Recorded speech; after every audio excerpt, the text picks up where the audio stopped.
വളരെ മോശപ്പെട്ട ഭരണമായിരുന്നു കഴിഞ്ഞത്. അതിൽ നിന്ന് മാറ്റം വരണം.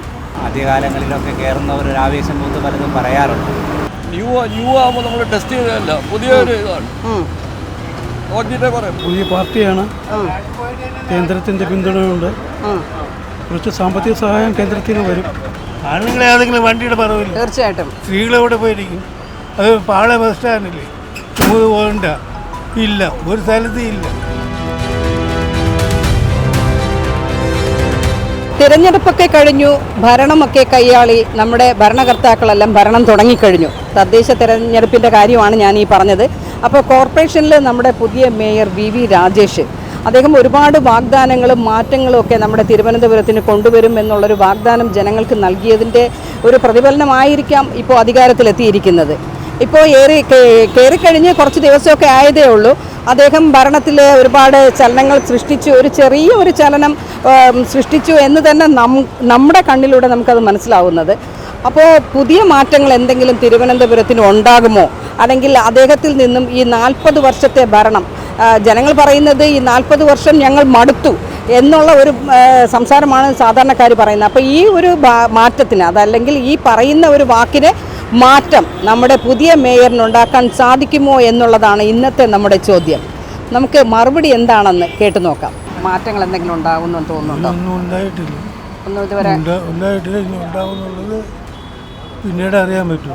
എന്തായാലും തുടക്കം എങ്ങനെയുണ്ട് അദ്ദേഹത്തിൻ്റെ? തുടക്കം എങ്ങനെയുണ്ടെന്ന് വെച്ചപ്പോഴത്തേക്ക് ഒരുമാതിരി നല്ലതുപോലെ തോന്നുന്നു. ക്ലിയറായിട്ട് പറയാൻ പറ്റത്തില്ല. നല്ല അഭിപ്രായമാണ് ഇപ്പം പറഞ്ഞുകൊണ്ടിരിക്കുന്നത്. നിലവിൽ ഇപ്പം നല്ല അഭിപ്രായമാണ് അല്ലേ? അറിയില്ല, ഭരണത്തിൽ കയറി കഴിയുമ്പോഴല്ലേ അല്ലേ തുടക്കമല്ലേ. അതെ, ഇനി പിന്നീടുള്ളത് പിന്നീട് അറിയാം. എന്തായാലും മാറ്റം പ്രതീക്ഷിക്കുന്നുണ്ട്. പ്രതീക്ഷിക്കുന്നത് ഇതേപോലെ പോയാൽ നല്ലതാണ്. നാടും നന്നാവും, എല്ലാം നന്നാവും. ഈ സ്ഥലത്തൊന്നും ഒരു മൂത്രപ്പേരയില്ല. അതെ, അതൊരു വലിയ പ്രശ്നം തന്നെയാണ്. ഈസ്റ്റ് വീട്ടിൽ മൂത്രപ്പേരയില്ല. അത് മേയറുടെ ശ്രദ്ധയിൽ കൊണ്ടുവന്നിട്ടുണ്ട്. ഏത് മേയർ? നമ്മുടെ വി രാജേഷിനോട്. ഒന്നും ചെയ്തിട്ടില്ല. മണ്ണാടിനെ കെട്ടേം ചെയ്തു. ഈ ബസ് സ്റ്റാൻഡിൽ പെണ്ണുങ്ങൾ വന്ന് സ്ത്രീകൾ വന്നിരിക്കും, മൂത്രം ഓടിക്കാൻ പോകും. അതെ അതെ, ആണുങ്ങളെ ഏതെങ്കിലും വണ്ടിയുടെ പറവില്ല, തീർച്ചയായിട്ടും സ്ത്രീകളെവിടെ പോയിരിക്കും. അത് പാള ബസ് സ്റ്റാൻഡില്ലേ, പോകണ്ട, ഇല്ല, ഒരു സ്ഥലത്തും ഇല്ല. മെയിൻ ഇതാണ്, മൂത്രപ്പേരയാണ്. ചേട്ടൻ പറഞ്ഞ വളരെ സത്യമായ കാര്യം. കെട്ടിയിട്ട് കഥയില്ല. അതെ അതെ, സ്ത്രീകൾക്ക് ആവശ്യം മൂത്രം, അവർ എന്തുമാത്രം ബുദ്ധിമുട്ടുന്നു. തീർച്ചയായിട്ടും ആവശ്യം. ഉറപ്പായിട്ടും ചേട്ടാ, കുഴപ്പമില്ല. മാറ്റങ്ങൾ എന്തെങ്കിലും ഉണ്ടാകുമെന്ന് പ്രതീക്ഷിക്കുന്നുണ്ടോ? പ്രതീക്ഷിക്കുന്നു. പുതിയ പാർട്ടിയാണ്, കേന്ദ്രത്തിൻ്റെ പിന്തുണയുണ്ട്, കുറച്ച് സാമ്പത്തിക സഹായം കേന്ദ്രത്തിൽ നിന്ന് വരും. ഇവിടെ എന്ത് മാറ്റമാണ് ചേട്ടാ ഉദ്ദേശിക്കുന്നത്? ആദ്യം മാറ്റം എന്ന് പറഞ്ഞാൽ ഇവിടുത്തെ വികസനം നിന്ന് തിരുവനന്തപുരം നഗരത്തിന് തലസ്ഥാനത്തിന് കിട്ടേണ്ട വികസനം കിട്ടും. അല്ല, ഇവിടെ എല്ലാവരും പറയുന്നത് ഒരു പൊതുവായിട്ടുള്ള ഒരു കംഫർട്ട് സ്റ്റേഷൻ, അതായത് മൂത്രപ്പുര എന്ന് പറഞ്ഞിട്ട് ഇപ്പോൾ ചേട്ടൻ പറഞ്ഞതേ ഉള്ളൂ. ഒരു ബാത്റൂം വളരെ അത്യാവശ്യമല്ലേ ഈ ഏരിയയിൽ, അല്ലേ? അപ്പോൾ മാറ്റങ്ങൾ ഉണ്ടാകുമെന്ന് പ്രതീക്ഷിക്കുന്നുണ്ട്. ഉണ്ടാകുമെന്നുള്ള എന്തുകൊണ്ട് അങ്ങനെ ഒരു ജനം വരാൻ പറഞ്ഞു? കയറിയപ്പോഴേ പറഞ്ഞു ഈ ഇത് തെരുവുനായ്ക്കളെ സംഭരണം, പിന്നെ ഈ റോഡിലൊക്കെ ആൾക്കാരെ പരിധിയില്ലാതെ കെട്ടി വെച്ചിരിക്കില്ല, അതൊക്കെ ഒഴിവാക്കും. പിന്നെ വാടക നിയന്ത്രണം, ശാലയിലൊക്കെ ഇവർക്ക് വാടക കുറവാണ്. പ്രൈവറ്റ് പാർട്ടി വാങ്ങുന്ന 3000 വാങ്ങിന് അവർക്ക് 300 പോലും കിട്ടുന്നില്ല. അപ്പോൾ അതൊക്കെ ശരിയാക്കും. ആളുകളെല്ലാം മുടുക്കാനാണ് ആള്. തുടക്കം ഗംഭീരം തന്നെയാണ് അല്ലേ വന്നത്? അതും പുള്ളിയാണ് വോട്ട് ചെയ്തിട്ടുള്ളത്. മാറി വരണമല്ലോ. അതെ, ഭരണം മാറി വരണം. 40 വർഷമായിട്ട് ഒരു മാറ്റവും ഇല്ലാതെയല്ലേ നഗരം കിടക്കുന്നത്. അപ്പം മാറ്റങ്ങൾ വരട്ടെ എന്നുള്ളത് തന്നെയാണ് അല്ലേ? മേയർ പഴയ ഒരു കമ്മ്യൂണിസ്റ്റുകാരനാണ്. അതിൽ നിന്ന് അയാൾ പണങ്ങി പിരിഞ്ഞ് ഒരു പുതിയ പാർട്ടിയിൽ, അന്നത്തെ ഒരു BJPയിൽ വന്നു. BJPയുടെ ഈ ഭരണം തുടങ്ങിയതേ ഉള്ളൂ. നമുക്ക് അതിനെപ്പറ്റി ഒരു അഭിപ്രായം പറയാൻ ഇപ്പോൾ.